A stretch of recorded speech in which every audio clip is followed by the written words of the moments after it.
ময়দানে নেই, তবে প্রচারে রয়েছে অনুব্রত।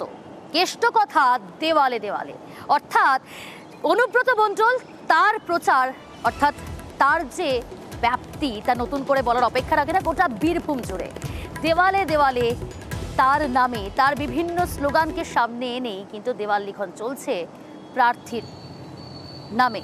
আমাদের সঙ্গে সরাসরি রয়েছে আমাদের প্রতিনিধি সুপ্রতিম। সুপ্রতিম, কি দেখা যাচ্ছে?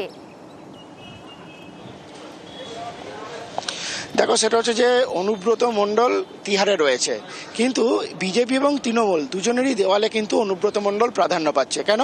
তার কারণ হচ্ছে তৃণমূল যে দেওয়াল লিখন করেছে সেখানে কিন্তু বীরভূম কেন্দ্রের যে তৃণমূল প্রার্থী শতাব্দী রায়, তার সমর্থনে দেওয়াল লিখন হয়েছে। সেখানে কিন্তু লেখা রয়েছে যে তিহারে বসেই খেলা হবে, অর্থাৎ অনুব্রত মণ্ডলকে প্রাধান্য দেওয়া হয়েছে। আর তার বলতে গেলে যে তার পাল্টা যদি বলা হয়, একই দেওয়ালে বিজেপিরও দেওয়াল লিখন হয়েছে। তবে বিজেপি যেহেতু এখনো কোনো প্রার্থী ঘোষণা হয়নি, প্রার্থীর নাম ছাড়াই সেখানে লেখা হয়েছে। আর সেখানে কিন্তু বলাই আছে যে খেলতে খেলতে তিহারে গেলে, অর্থাৎ সেখানেও কিন্তু অনুব্রত মণ্ডল, অর্থাৎ অনুব্রত মণ্ডল তিহারে রয়েছে, কিন্তু তিনি বীরভূমের যে রাজনীতি তৃণমূল বা বিজেপি, সেখানে কিন্তু দুটো জায়গাতেই তিনি দখল করে রয়েছে। এক প্রকার বলতে চাইছে রাজনৈতিক বিশেষজ্ঞরা। তার কারণ দুপক্ষেরই দেওয়ালে কিন্তু অনুব্রত মণ্ডলের নাম, কারণ সবাই জানে যে তিহারে কিন্তু অনুব্রত মণ্ডলই গেছে। অর্থাৎ অনুব্রত মণ্ডল যে তিহারে গেছে, অপরপাশে এই যে শতাব্দীর প্রচারে খেলা হবে, তিহার থেকে বসেই খেলা হবে, সেখানে অনুব্রত মণ্ডল, অর্থাৎ অনুব্রত মণ্ডলের নাম না লিখলেও কিন্তু অনুব্রত মণ্ডল দখল করে রয়েছে দুজনের যে প্রচার সেখানে। আর সেটাই কিন্তু রাজনৈতিক একটা আলাদা মাত্রা পেয়েছে এবং সেটা নিয়ে কিন্তু রাজনৈতিক আলোচনাও শুরু হয়েছে। যদিও তৃণমূল বলেছে যে অনুব্রত মণ্ডল তাদের অভিভাবক, তার আশীর্বাদ নিয়েই চলছে, কিন্তু বিজেপির তরফে বলা হচ্ছে যে অনুব্রত মণ্ডল যেখানে তিহারে রয়েছে কিভাবে সেই ভোট প্রচার করবে, অর্থাৎ সেখানে জিতবে কিন্তু বিজেপি। অর্থাৎ অনুব্রত মণ্ডল কিন্তু দেওয়াল দখল করে রয়েছে।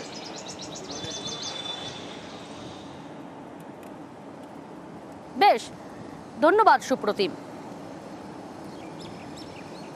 নিয়ে প্রচারে আমরা বিশ্বাসী নই যে তিহার থেকে খেলা হবে, যেখানে লিখেছে সেইখানে তিহারে খেলতে গেলে যে আরও লোক চায়, আর তারা যে আরও বসে আছে অপেক্ষায় তার ডাকের আশায়, সেই জন্য পাশাপাশি তাদেরকে মনে পড়িয়ে দেওয়ার জন্য পাশেই লিখলাম। আমাদের লেখাটা দেখেও চিন্তা করে যে হ্যাঁ, এরপরে আমাদের বাকিগুলোও যাবে ওখানে। ওনারা চাইছেন ওনাদের কিছু করার ক্ষমতা নাই, সিবিআই ইডিকে দিয়ে বাকি নেতাজিকে যদি এমনি করে হ্যারাসমেন্ট করে ডাকা যায়, তাহলে বোধহয় ওরা নির্বাচনী বৈতরণী পার হতে পারে। সেগুলো বলি সেটা কিছু হবার নেই। যাকেই যেভাবেই চাপ সৃষ্টি করুন না কেন, তৃণমূলই জিত। সেই তো তাদের এখানে কেউ দাঁড়াতেই চাইছে না। তো যাই লিখুক না কেন, মানুষ বুঝে গেছে যে কিভাবে ওরা নির্বাচনী বৈতরণী পার হতে চাইছে। সরকারি প্রকল্প নিয়ে প্রচারে এবার বিতর্কে নাম জড়ালেন মেদিনীপুরের তৃণমূল প্রার্থী জুন মালিয়া। সরকারি প্রকল্প সেগুলোকে সামনে এনেই প্রচারে নেমেছিলেন জুন মালিয়া। জুন মালিয়ার প্রচারে লক্ষ্মীর ভান্ডার, কন্যাশ্রী, সবুজ সাথীর মতো সরকারি প্রকল্পের ট্যাবলোতে শিশুদের ব্যবহার করে বিতর্কে জড়ালেন মেদিনীপুরের লোকসভা কেন্দ্রের তৃণমূল প্রার্থী জুন মালিয়া।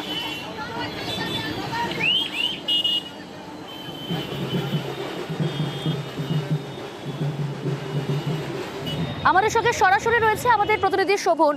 শোভন, সরকারি প্রকল্পকে কি কারণে ব্যবহার করলেন জুন মালিয়া, আর কেনই বা শিশুদেরকে ব্যবহার করলেন?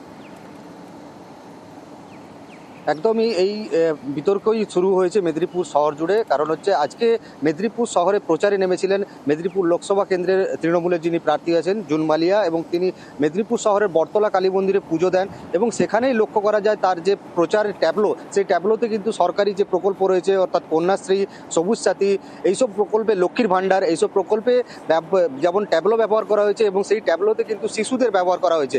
আর এটা নিয়েই বিতর্ক শুরু হয়েছে এবং এই নিয়ে ইতিমধ্যে কিন্তু বিজেপির তরফে নির্বাচন কমিশনে অভিযোগ জানানো হয়েছে যে নির্বাচনী প্রচারে কিভাবে শিশুদের এভাবে ব্যবহার করতে পারে, এবং শাসক দলের বিরুদ্ধে ইতিমধ্যেই নির্বাচন কমিশনের কাছে অভিযোগ দায়ের করা হয়েছে লিখিতভাবে। এই নিয়ে বিজেপির পক্ষ থেকেও কিন্তু পাল্টা যে অগ্নিমিত্রা পাল রয়েছেন, বিজেপি যিনি প্রার্থী রয়েছেন, তিনিও বিষয়টি প্রতিবাদ জানিয়েছেন এবং তিনিও বিষয়টি নির্বাচন কমিশনের নজরে আনার কথা বলেছেন। প্রিয়াঙ্কা, ধন্যবাদ শোভন। এবং এই নিয়ে নির্বাচন কমিশনে লিখিতভাবে অভিযোগ দায়ের করল বিজেপি। তারা এই ঘটনায় সরব হয়েছে। এটা নির্লজ্জতম ঘটনা, কারণ যে ট্যাবলো ব্যবহার করা হয়েছে সবুজ সাথী অ্যাড দিয়ে, সেখানে শিশুদের ব্যবহার করা হয়েছে। এটা নির্বাচনী আচরণবিধি লঙ্ঘিত হয়েছে। আমি জুন মালিয়ার এগেনস্টে ব্যবস্থা গ্রহণ করতে বলবো। ওখানে চেয়ারম্যান সৌমেন খান বাচ্চাদেরকে ট্যাবলো ইউজ করে নির্বাচনী আচরণবিধি লঙ্ঘিত করছেন, এটা নিন্দনীয় ঘটনা। আমি সিওকে মেল করেছি, চিফ ইলেকশন অফিসারকে মেল করেছি, আমি ডিএমকে জানিয়েছি। অত্যন্ত দুর্ভাগ্যজনক ঘটনা, অবিলম্বে ব্যবস্থা গ্রহণের আবেদন জানিয়েছি। এদিকে জুন মালিয়া বলছেন, যদি আমার কর্মীরা এই ধরনের ঘটনা ঘটিয়ে থাকে তাদের বারণ করব। কি বলেছেন জুন মালিয়া, শুনবো। আমি তো এই মাত্র পৌঁছেছি, এফসিসি লাগু লঙ্ঘন হচ্ছে না? আমি এক্ষুনি পৌঁছেছি।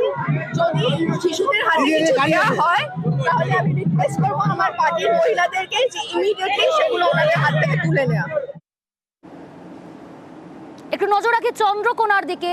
লোকসভা নির্বাচন আসন্ন, তার আগে এবার দলীয় কার্যালয়ের তালা চন্দ্রকোনায়।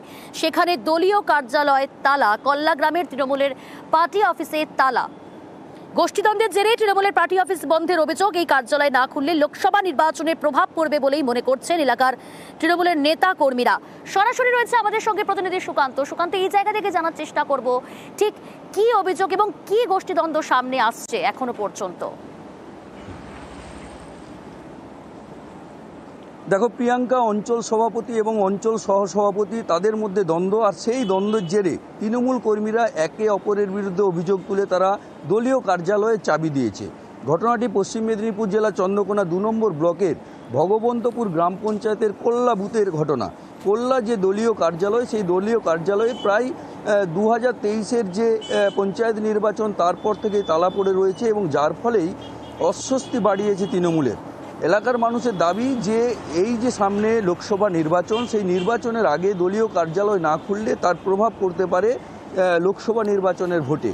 এই নিয়ে অবশ্য দুই শিবিরই তারা একে অপরের দোষারোপ শুরু করেছেন। যেটা জানা যাচ্ছে যে ওই এলাকার যারা তৃণমূলের টিকিট না পেয়ে আম চিহ্নে অর্থাৎ নির্দল হয়ে জয়ী হয়েছিলেন এবং তারপর তারা দলে ফিরেছিলেন, তারা এখন তৃণমূলের ওই দলীয় কার্যালয় দখল করতে চান এবং তাদেরকে দখল করতে দিতে চাইছে না এলাকার তৃণমূল কর্মীরা। এই নিয়ে দ্বন্দ্ব, এই নিয়ে বারবার জেলা এবং রাজ্য পর্যন্ত জানানো হয়েছে, কিন্তু ব্লক সভাপতি তিনি দাবি করছেন যে একাধিকবার আলোচনা হয়েছে কিন্তু এখনো পর্যন্ত দলীয় কার্যালয় খোলা যাচ্ছে না।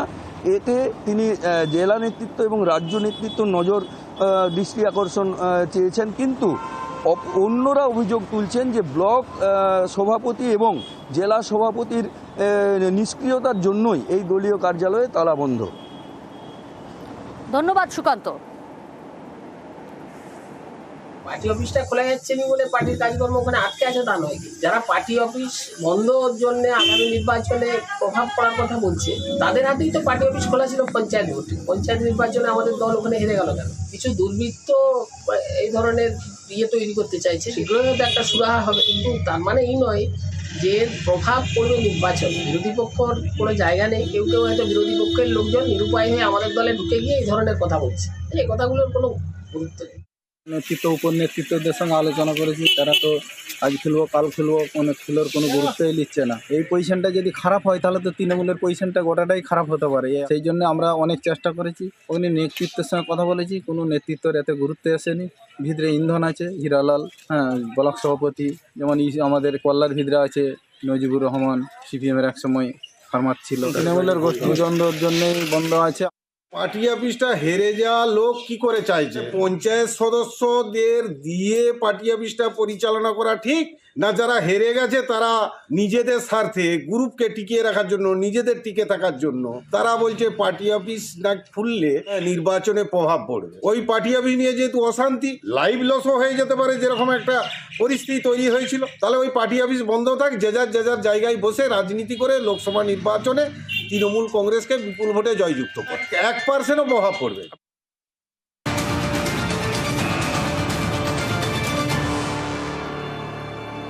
চোখ রাখবো এই মুহূর্তে বাবা অত্যন্ত গুরুত্বপূর্ণ খবরের দিকে। বিটি রোড অবরোধ তৃণমূল কংগ্রেসের, দিলীপ ঘোষের মন্তব্যের প্রতিবাদ, টবেন রোডে তৃণমূলের বিক্ষোভ। আমাদের সঙ্গে টেলিফোন লাইনে রয়েছে প্রতিনিধি সুবীর।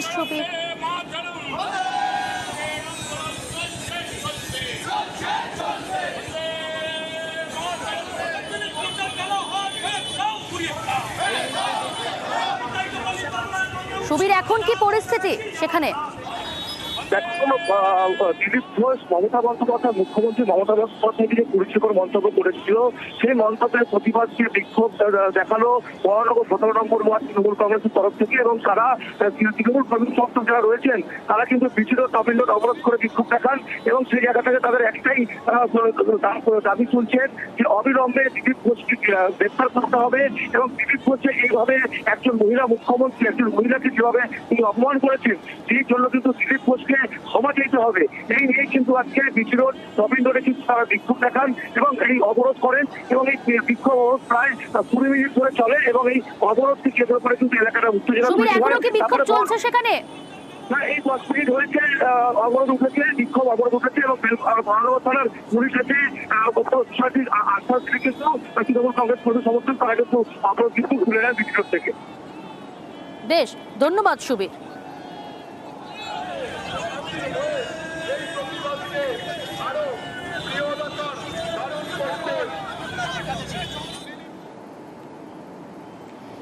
মুখ্যমন্ত্রী মমতা বন্দ্যোপাধ্যায় প্রসঙ্গে দিলীপ ঘোষ যে মন্তব্য করেছেন তার তীব্র নিন্দা করেছেন বর্ধমান দুর্গাপুর লোকসভা কেন্দ্রের তৃণমূল কংগ্রেসের প্রার্থী কীর্তি আজাদ।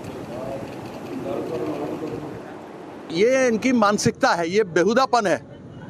जो अपनी माँ की इज्जत नहीं करता, जो बहन की इज्जत नहीं करता, जो बेटी की इज्जत नहीं करता, जो ये कहता है कि दुर्गा माँ का माँ बाप कौन है नहीं मालूम, जो देवी माँ का इस तरीके से बदनाम दिलीप घोष जैसा आदमी करता है, वह दीदी के बारे में बोलता है कि क्या है, ऐसे आदमी को चुल्लू भर पानी में डूब के मर जाना चाहिए। ऐसे लोगों को लोग कैसे सहता है ये समझ में नहीं आता। কেন্দ্রীয় বাহিনীকে হুঁশিয়ারি প্রার্থীর বাঁকুড়া লোকসভা কেন্দ্রে তৃণমূল কংগ্রেসের প্রার্থী অরূপ চক্রবর্তী তিনি হুঁশিয়ারি দিয়েছেন কেন্দ্রীয় বাহিনীকে। তিনি বলছেন যে গুলি চালালে ফল অন্যরকম হবে, এমনটাই হুঁশিয়ারি তার। আইন শৃঙ্খলা নষ্ট করার কোনো পরিকল্পনা রয়েছে বলেই কি হুমকি, এমনটাও কিন্তু পাল্টা খোঁজা বিজেপির তরফ থেকে। আরে ভাই, কেন্দ্রীয় বাহিনীকে আমরা গোলাপ ফুল দিয়ে স্বাগত জানাবো, শান্তি শৃঙ্খলা রক্ষা করো, গুলি চালাবে না, গুলি চালালে ফলটা আলাদা হবে। কেন্দ্রীয় বাহিনী যদি গুলি চালায়, গুলি চালাবে কেন? মানে আইন শৃঙ্খলা ঠিক থাকলেই গুলি চালানোর তো কথা নয়। তার মানে উনি কি হুমকি দিচ্ছেন যে আইন শৃঙ্খলা নষ্ট হতে পারে, বা তার কোনো প্ল্যানিং ওনার মধ্যে আছে যে পেটো তৈরি করছেন, বোমা তৈরি করার ব্যবস্থা করেছেন, যেমন বিভিন্ন সময় আমরা দেখেছি নির্বাচনে তৃণমূল যেমন করে। এবার একটু অন্যরকম ছবি আপনাদের সামনে তুলে ধরবো। বিন্নাগুড়িতে সেখানে সেনা ছাউনিতে ঢুকে পড়লো দলছুট হাতি। গতকালই আমরা জানি যে রং খেলা, আবির খেলায় আমরা প্রত্যেকেই মেতে উঠেছিলাম কম বেশি। তবে এবার দলছুট হাতি সেনা ছাউনিতে ঢুকে পড়লো আর সেও এবার আবির খেললো।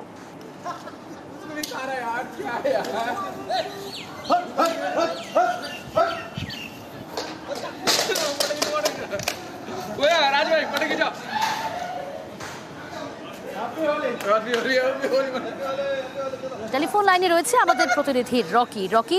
সেনা আধিকারিকরা তারা ভিডিও তুলেছেন, ক্যামেরা বন্দী করেছেন সেই ছবি। কি বলছেন তারা?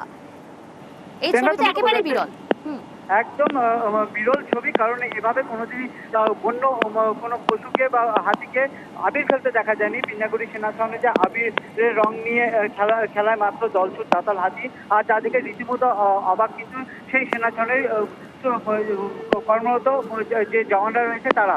জানা গিয়েছে গতকাল দোল খেলার সময় রং নিয়ে আড্ডায় মেতেছিলেন সেখানকার সেনা ছাউনির যে কর্মরত কর্মীরা রয়েছেন তারা, এবং আচমকাই পার্শ্ববর্তী জঙ্গল থেকে একটি দাতাল হাতি সেখানে ঢুকে পড়ে এবং প্রথমে কিন্তু সেখানকার মানুষ আতঙ্কিত হয়ে পড়ে। এরপর দেখা যায় সেই দাতাল হাতিটি সেই আড্ডাস্থলে এসে প্লেটের মধ্যে থেকে আবির নিয়ে সেই আবির খেলতে থাকে। বেশ কিছুক্ষণ সেই হাতিটি সেখানে আবির খেলার পর কিন্তু নিজের মন মতো সে ফের জঙ্গলে চলে যায়। সেনাকর্মীরা জানিয়েছেন মাঝে মধ্যেই হাতি সেনা ছাউনির ভিতরে ঢুকে পড়ে, কারণ একটি করিডোর সেই সেনা ছাউনির মধ্যে দিয়ে রয়েছে। এ কারণে তারা প্রথমে আতঙ্কিত হয়ে গেলেও তারা ভীত সন্ত্রস্ত হয়ে সরে যায় এবং হাতিটি কোনো রকম ক্ষতি না করেই সেখান থেকে ফিরে যায়। প্রিয়াঙ্কা, ধন্যবাদ রকি।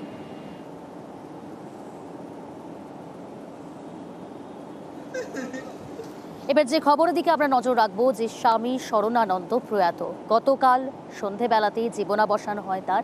দীর্ঘদিন ধরেই ভুগছিলেন, হাসপাতালে চিকিৎসাধীন ছিলেন। তবে গতকাল সন্ধি জীবনাবসান। তার মৃত্যুতে শোক প্রকাশ করেছেন প্রধানমন্ত্রী, রাজ্যের মুখ্যমন্ত্রী মমতা বন্দ্যোপাধ্যায়।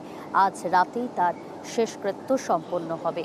শায়িত রয়েছে তার মরদেহ এবং সেখানেই তাকে শেষ শ্রদ্ধা জানাতে ইতিমধ্যে দূর দূরান্ত থেকে ভক্তরা আসছেন তাকে শেষবারের মতো শ্রদ্ধা জানাতে। প্রয়াত স্বামী শরণানন্দ।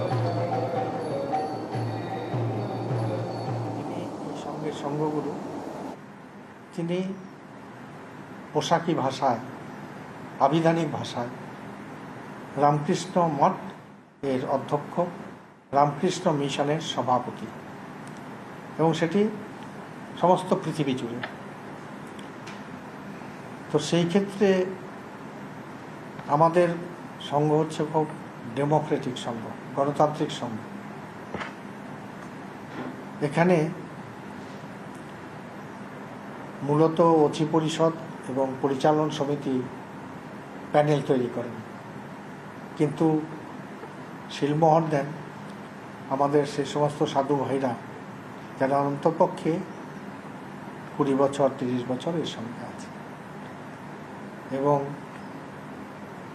সমাজ জীবনে যেমন গণতন্ত্র বলতে যা বোঝায়, আমরা সেই গণতন্ত্র অনেক অনেক বেশি আক্ষরিক অর্থে পালন করি। এখানে অন্য কিছু নেই, শুধু গণতন্ত্রই আছে। সেখানে পুলিশও লাগে না, অন্য কিছু লাগে না। তো সেই জন্য আমাদেরটা হচ্ছে one of the religious organizations in the world which is most democratic in character. And when we say democracy, we mean democracy. তা সেইভাবে হয়, আর বাদ বাকিটা বলা যায়। কতদিন সময় লাগতে পারে এটা?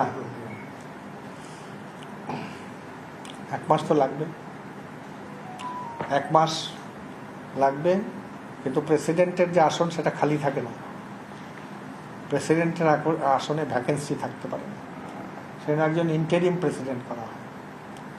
সেই ইন্টারিম প্রেসিডেন্ট হচ্ছে যারা ট্রাস্টিজ, যারা members of the governing body, তাদের মধ্যে যিনি senior most in age, he will be elected as the interim president. And under his presidency এই যে সমস্ত রিচুয়ালগুলো আছে সব কিছু হবে।